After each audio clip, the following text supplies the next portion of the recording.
Item: SCP-899. Object Class: Euclid. Formerly safe. See Incident Reports. Special Containment Procedures. SCP-899 is contained in a rough patch of forest in Rocky Mountain National Park. The SCP-899 phenomena has not been able to travel more than 5 meters beyond a standing, living tree. Thus the area has been isolated by creating a continuous fire break around the affected region. 3 Park Service cabins are staffed by Foundation agents on the borders of the site for the purposes of preventing hikers and travelers from attempting to enter SCP-899. Agents are authorized to administer Class B and C amnestics to any trespassers. Children who enter SCP-899 cannot be recovered, and containment must be maintained by removing those who have knowledge of the child's last whereabouts or by planting false evidence of death by natural causes elsewhere in the region.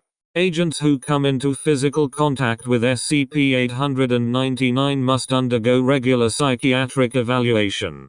As the SCP-899 phenomena has become increasingly more violent, all trees within 5 meters of the observation cabins have been removed. Personnel entering SCP-899 must do so in pairs and carry sidearms with custom iron ammunition. Description: SCP-899 is a psychic and telekinetic phenomenon that most commonly manifests as groups of hostile phantom children. Travelers in the area have reported being pursued and harassed by small shadowy figures that curse and throw rocks in an attempt to drive them out of the immediate area.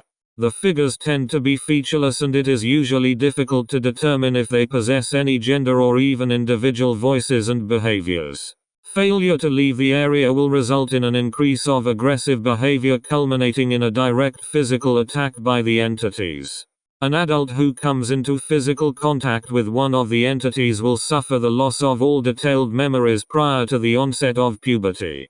General knowledge of family members and living conditions will remain, but persons who have been affected by this memory loss often display a significant change in personality.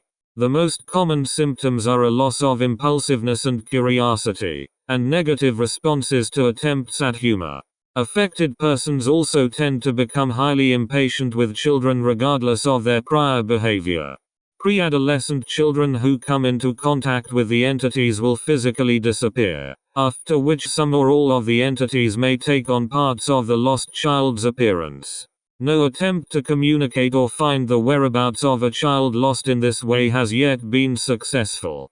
Adolescents who have not fully matured past puberty are data expunged. Although more detailed manifestations have been encountered within the area, no attempts to communicate with the entities within SCP-899 have resulted in anything but attacks on Foundation personnel. Items made of iron ore, redacted, are useful in warding off direct contact with the entities. However, as confrontation of the phenomenon is not required to contain it, no tools containing redacted have been allocated to SCP-899. Travel through the area is also hindered by a spatial anomaly that makes land navigation difficult. Compasses and GPS navigation systems will give false directions and trails through the underbrush will change course. Although there are occasional sounds of wildlife within the affected area, no wild animals or tracks have been observed within the range of SCP-899's effect. Animals brought into the site are also subject to attacks by the entities, although they will not attempt to make physical contact.